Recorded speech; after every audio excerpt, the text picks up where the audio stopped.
Well, welcome to another episode of the Medical Device Podcast. I have with me today Mike Diethelm from BVI, and we've got a couple of unique aspects of medical devices to talk about today. But first, let's start kind of with your background, Mike. What do you do? Who do you do it for? And how did you end up in this space? Well, I'm what I call myself, or a friend of mine term for people that have been in our business a long time and are very social, I guess, are as ophthalmaholic. I've been in ophthalmology for 26 years. I started in 1998. I was fortunate enough to break in the LASIK business. It took me about 2 years to get into it, but I recognized a good spot, and there was a company based out of St. Louis that, which is where I'm from, that was kind of pioneers in that business. So I basically begged them until I finally got a job. It was on a technical clinical side, but I really shined there and then moved into a sales job. And then I've been in sales and ophthalmology ever since. I've worked predominantly in implant sales, intraocular lenses. For the last 7 years, I've worked with a company that's focused more on single-use disposable products, but we launched an IOL a couple of years ago, which I've been very successful with. Over the years, I've sold phacoemulsification units, which are what's used to remove a cataract from the eye. I've sold some glaucoma devices and equipment, sold surgical microscopes for a few years, sold diagnostics that they use for preoperative stuff for ophthalmology. Lots of different types of IOLs, premium IOLs, multifocal IOLs, phakic IOLs. So like I said, ophthalmaholic. I got into the business, kind of went into neuro for a couple of years, was miserable, and just, did a little bit of ophthalmology still, but been stuck with ophthalmology, and I'll be here until I retire, which I'm gunning for in a few years. Nice. Okay. So what's different about neurology or the neuro side of things versus ophthalmology? I apologize in advance for any neurosurgeons listening, but learn neuro. In my experience, in my 3 years of doing neurosurgery, which of course I was also doing ophthalmology, selling surgical microscopes at the time, neurosurgeons are cut from a completely different cloth than cataract surgeons, refractive surgeons. They are dealing with a lot of mortality, a lot of surgeries that fail over time. Their success rate. A lot of times, hey, you got a brain tumor. They take out the brain tumor and the people can't talk, but they're still alive, and they still are alive for 6, 8 months, 2 years, whatever. Their quality of life might not be that great, but they don't get a lot of the joy that an ophthalmologist gets, and it comes out in their attitude. Kind of, they're cut from a different cloth. Ophthalmologists, you ask them at the scrub sink, hey, what'd you do this weekend? And they're like, oh, I did this and I did this and I had a soccer game and I went this and I went fishing. And neurosurgeons are like, I was on call.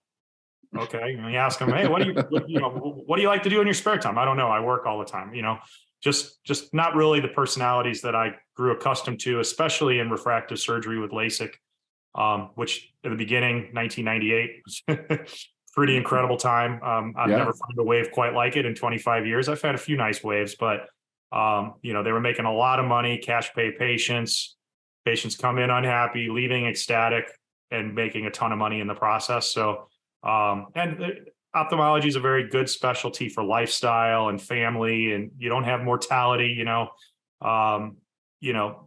usually you fix it and send the patients home and they're okay. There's some diseases that persist through life, but they can manage them pretty well and usually get the people to the end of life before they lose their eyesight. So they've got a pretty successful patient population as far as post-operatively. And, there's not as much challenges like a neurosurgeon might face. So in defense of me picking on neurosurgeons, they definitely have a much harder client population and, things they're dealing with. Sure. Yeah. And by the time you catch them at the scrub sink, vision is important, incredibly important, but life is a little bit different, or, not being able to walk if you're doing a spine surgery or things like that, Yeah, absolutely. Yeah. So, is there, the way I kind of envision this, and you can kind of correct me if I'm wrong, but a lot of eye surgeries and whatnot are done in surgery centers rather than, say, in hospitals. That's correct. I had a feeling you would say that question. I would estimate good 70 to 65 to 80% are done in surgery centers. By fewer surgeons that work in hospitals. There's, hospitals just, it's a much higher reimbursement in hospitals, but they're just far less efficient. And, most of the surgeons that are busy and, more skilled tend to gravitate towards surgery centers because they, in most states, unless there's a CON, they can own part of that surgery center. And then they not only get paid for their procedure, but if they're running a good surgery center, they can make almost as much in profitability on the facility reimbursement side. On a hospital side, obviously the hospital's getting that reimbursement and then the surgeon gets their surgeon fee. So it's just another way to have another bucket of income. Yeah, and as a recipient of that famed LASIK surgery, I can definitely attest to everything that you said. I wore glasses my entire life from the time I was probably second and third grade. Just getting progressively thicker as I got older, right? Right. And originally wasn't able to get LASIK because they said that my corneas were too thin. Okay. But the technology definitely advanced over the years and Correct. got to the point that I could do that. And it completely changed my life in terms of, lifestyle, being able to, avoid even the contact lenses at that point and just, be able to wake up in the morning and be able to read the alarm clock was a Right. brand new experience for me. Right. So. Well, in 1998, LASIK was an incredible procedure just out of the chute. And it was, high 90% patient satisfaction, and then the next advancement maybe needed 96.5% patient satisfied. Next one, 97. I mean, now they're up to probably 99 point something percent patient satisfaction. And like you said, the lasers got better. They're less tissue hungry. The techniques are better. Refractive better. Diagnostics are better. It's an incredible procedure. And, if you've got the means to do it, I highly encourage people, especially if they're, a little on the younger side, of 40, because, eventually when you turn 40, you get presbyopic and you lose that near vision. So then they're like, whoa, what do I got to do now? Which it's an inevitability. So, that was what kind of pushed me that way too, was my eye doctor was like, look, you're used to coming in and us changing the prescription a little bit and being able to see again. He goes, you're getting to the point where we got to make some decisions about what you want to be able to see. And so I went and did the LASIK side of things. Not to say that I won't be in reading glasses at some point in the future, but sure, it's an inevitability. If you live long enough, you're gonna, which is nice for my business. If you live long enough, you're gonna get in reading glasses, and eventually, if you live long enough, you're gonna get a cataract, and that's where my bread and butter is now, is in cataract surgery. So, there's over 3 million of those performed in the U.S. every year, and 16 million worldwide, something like that. Other than having teeth pulled, it's the most commonly performed surgical procedure that I'm aware of. Interesting. Okay. Yeah. It's a much bigger market than I would have expected. When you started talking about intraocular lenses, and the number of different variations that there are at this point, it kind of leads me to believe that there's a lot more to that market than I would have expected is out there. Is that one of the areas of big growth now? Well, it's, there's several different varieties of lenses out there. Historically, up until up until about 2010, most patients were treated with just a monofocal IOL, which treats for one distance. And if they wanted to get some sort of multifocality, they could do what's called monovision, where they treat one eye for distance and one eye for near. Fortunately, things evolved, and we had then multifocal lenses that became available around then. So now patients can have if they're eligible for cataract surgery, they can have their insurance pay for what they would normally for cataract surgery, but then they can pay for the extra services and the premium procedure of having a multifocal IOL implanted in their eye, which gives them a full range of vision postoperatively. Then also in the interim, since 2010, several different varieties of toric lenses, which you've heard the word astigmatism. A toric lens treats astigmatism.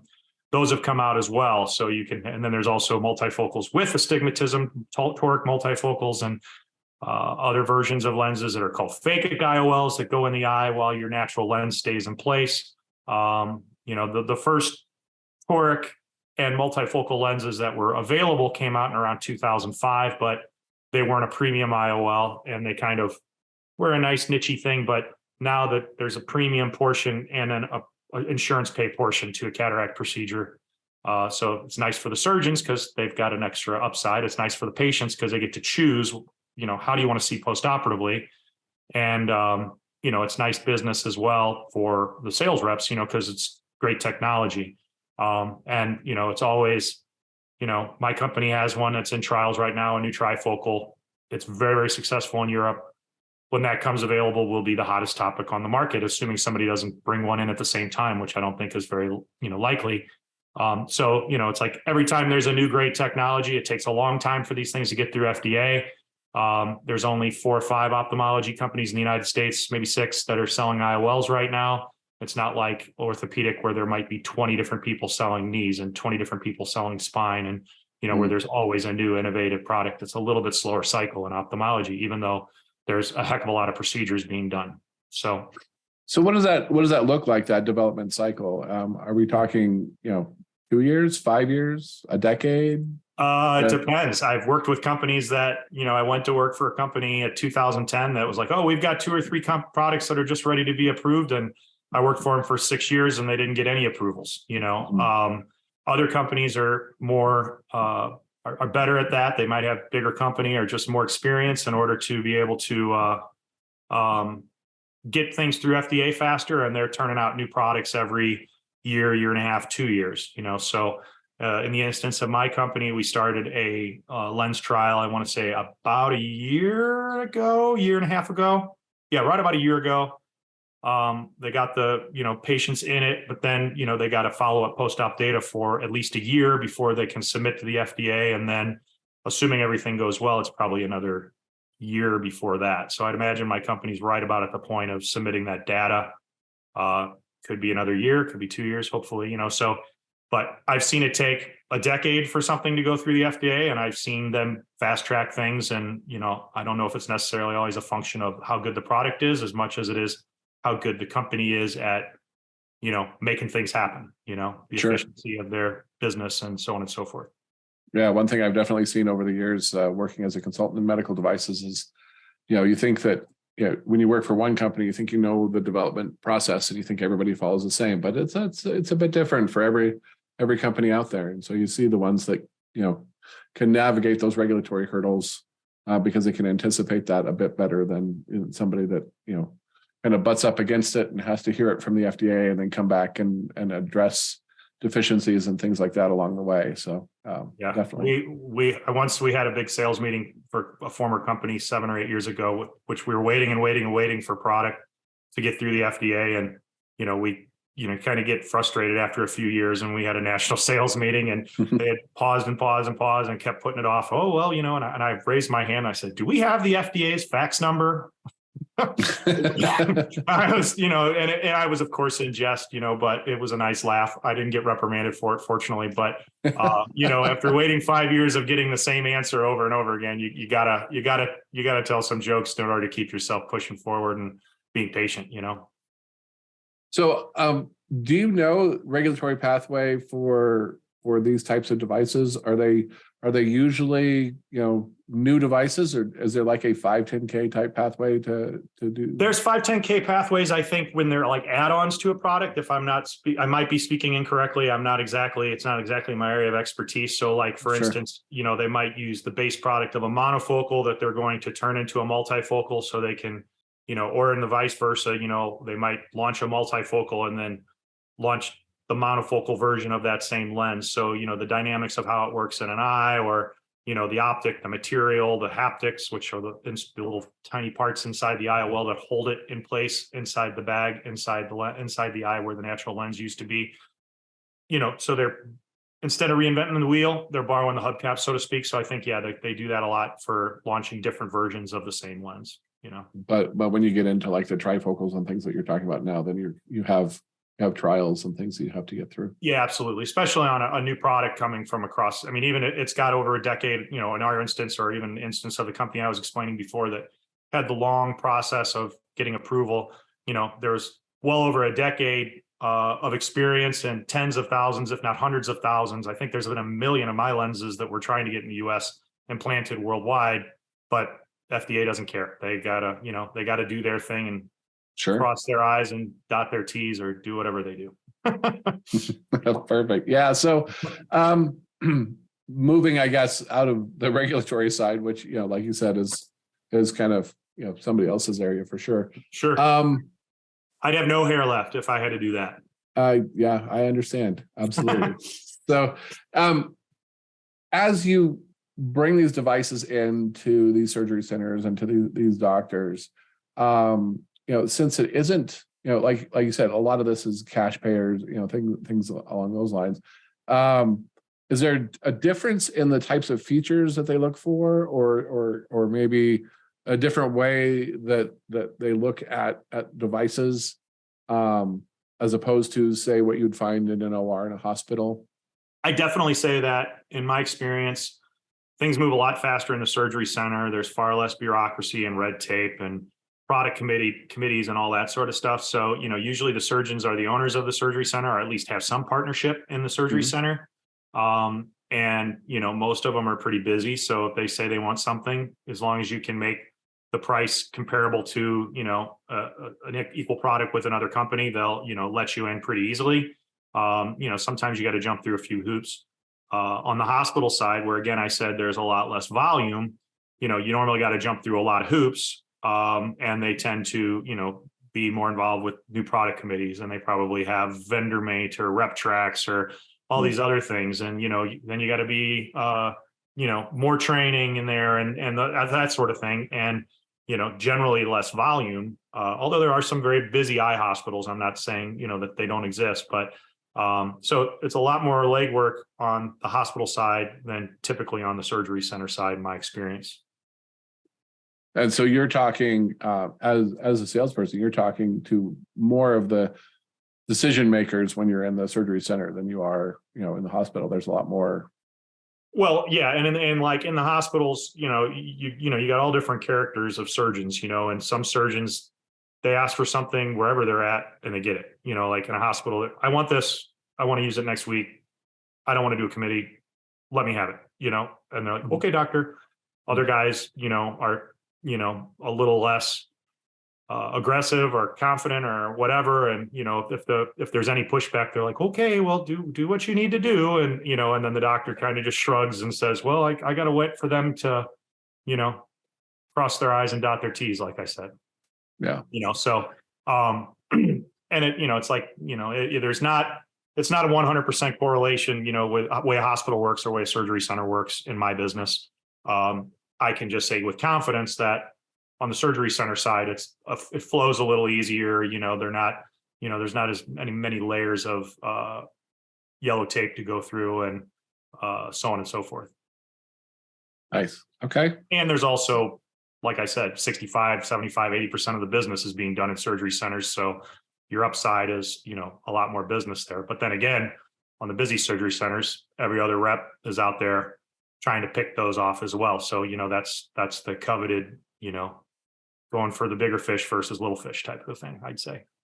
I get the impression that it moves pretty fast, that, kind of what the offerings are and getting the word out and things like that, that you need to be kind of on top of the centers in your market, right? Sure. So my products, historically, my company has been more of just selling single-use disposable items. They aren't really, there's some that are, definitively describably better than others, but a lot of them are, kind of commodity type products. So, if you're in a surgery center business, volume, price is really going to be important. They just want to be able to move through their cases and get done. In a hospital, tend to be able to charge a little more. Same with intraocular lenses, because they're you got to go through all the processes to even get in the door. On an IOL, for instance, it's a much more specialized thing. It's an implant that's permanently going in the patient. There's tens of millions, hundreds of millions of them all over in the ground, from everybody who's had cataract surgery.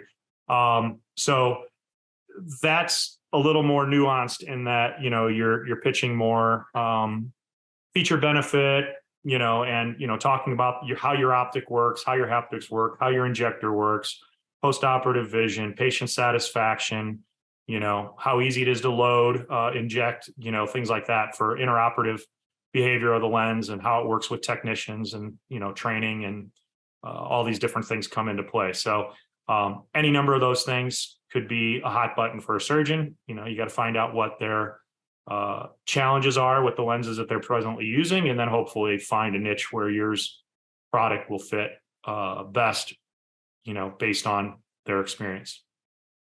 And there's other guys that I've used this forever. I'm not going to change. I have no interest in changing. It works. I don't see a benefit in changing. Thanks for showing me, but it ain't going to happen. So that's great. I like when they do that, because then you can just move on, Right. Yeah. I'd rather have a yes or a no, but 10 maybes really gets old after a while. So when somebody goes from maybe to no, I'm like, thank you. I'm sick of asking, I'll ask until they say no, but I'd much rather have 2 maybes and a no than 10 maybes and a no, because it, just saves a lot of time. So maybe that turn to yeses are even better. Right. Yeah. Maybe the no is one thing, but maybe the yes is. Yeah. Is Maybe the yeses are what we're going for, and just yeses are even better. But and that's the other perspective I was really interested in covering today, was kind of the perspective from a sales standpoint. Maybe from a bit wider, for anybody developing medical devices, and they're looking at all the different aspects, right? You've got to look at the reimbursement for things that, involve, Medicare or insurance. You've got, the usability, the human factor side of things. You've got the technical aspects of developing the device. At the end of the day, all of that has to translate into sales, right? And so from a sales standpoint, what sort of advice would you have for somebody developing a new device, and things to pay attention to that maybe aren't terribly obvious until you get to that sales part? Well, I think, if you're developing a product that's just a Me Too product, it's just basically the same thing as somebody else has, you're going to have a hard time getting that to stay as a product that the doctor's focused on. If you've got an incumbent product that owns the market, you better be able to provide, if you're going to provide a new product for that particular segment of the business or surgical procedure or whatever technique, it has to stand up against that incumbent product. There's quite a few times, get somebody to try it out, they use it for a while. The question is after 6 months or a year, without you being there in the OR and showing them what's going on and catching them up on techniques, are they still ordering it? That's a challenge that you run into. You can be good enough rep to get the trial, and you can be good enough rep to get them to order the product regularly.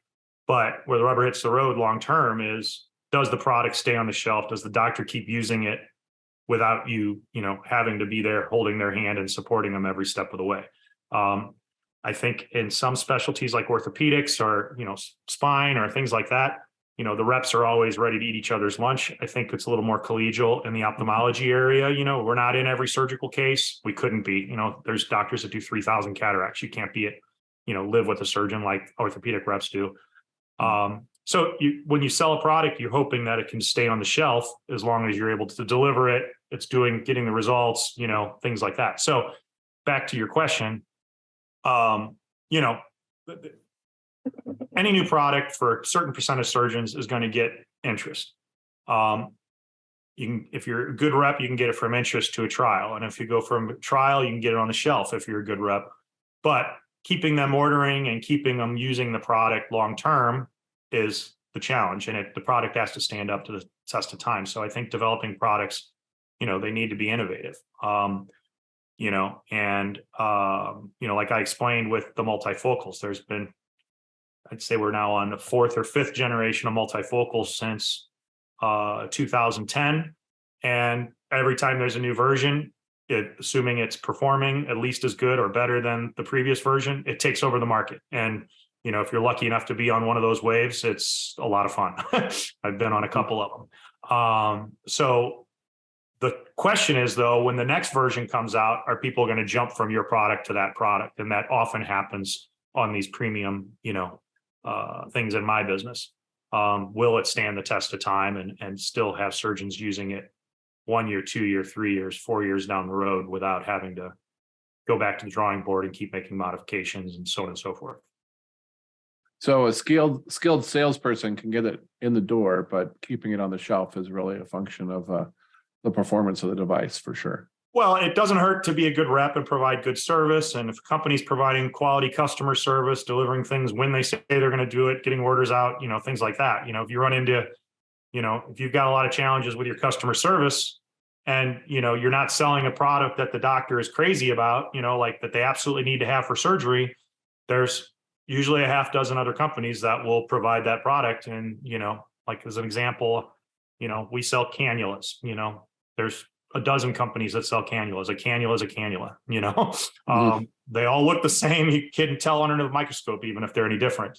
So it's, that if you can't deliver it, you can't get the price right, you can't, get an agreement the way they want it to be, then, or it might be something they don't even want to mess with. And if you're on the shelf, they just keep ordering it and ordering it and ordering it because it's not worth their time to go shop for another one, until they run into an issue. So, and I think that would be the way for most commodity style products is like, hey, you got to be able to provide it. You got to be able to deliver it. Got to be able to make the price right.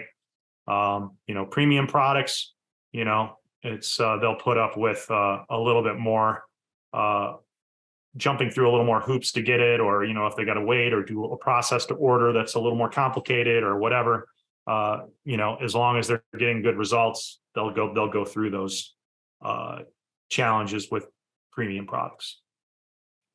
And what sort of features resonate most with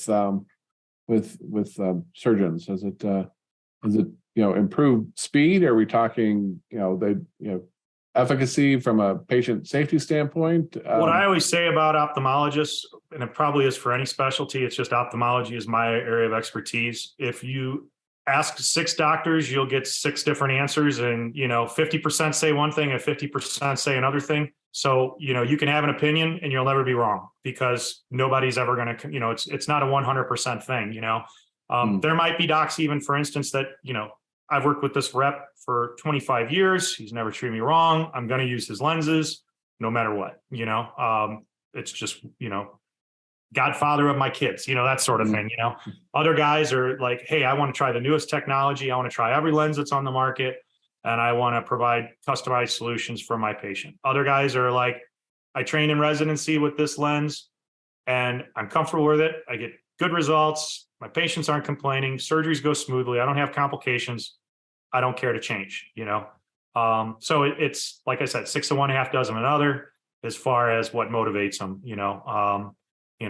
guys who are early on the adopt, if you've done it long enough, who the new adopters are, the guys who are going to, walk in and they're going to say, well, who else is using it? What data do you have? Other guys, they might give them the pitch 10 seconds and they're like, yeah, I'll try it. It's, other guys, you might have to call on them 8 times in order to get them to consider it, and you just know, hey, well, if I keep chipping away, I'll get some business or at least get a trial. It's just kind of a different cadence depending upon each individual surgeon, Yeah, they've all got different needs and things that the priorities for them. Right. For and sure. also their bandwidth, is, that small, that they've got 20 other reps for 20 other things besides just an intraocular lens that are trying to get them to try something new as well. Hey, we got this piece of equipment I want you to try, or, hey, there's a new, dry eye treatment that we want you to try. And like, how many things is a doctor really able to, try to implement at one time? Some guys are great at it and can trial a ton of things. Some guys don't have the bandwidth to, trial one thing a year, one thing a quarter. It's just different, and it's funny. I laugh because there's doctors I call on that do 500 cataracts, which is a fair amount where I'm at, on the West Coast, that's probably about a higher volume surgeon, in a bigger city, that's a higher volume surgeon.